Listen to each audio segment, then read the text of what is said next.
আমি আলোচনা যাওয়া পরে মাঝখানে আমি এগুলো করতে পারি না, কারণ হচ্ছে আমি কালেকশন বক্তা আমি না, আমি কালেকশনে করি না তেমন একটা। আমি আপনাদেরকে একটু আগেই আপনার জানাবো, যেহেতু এই মাহফিল ছোট্ট মাদ্রাসা, আর মোটামুটি একজনের অধীনেই মনে হয় এই মাহফিলটা হয়। উনি অত্যন্ত ভালো মানুষ, আমাকে খুব মহাব্বত করেন, খুব ভালোবাসেন, সেই হিসেবেই আসা।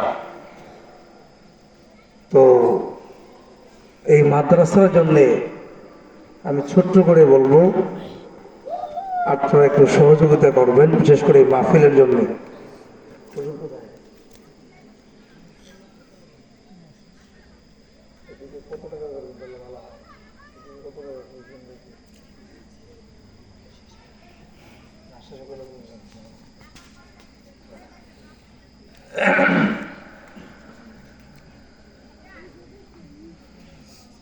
আচ্ছা,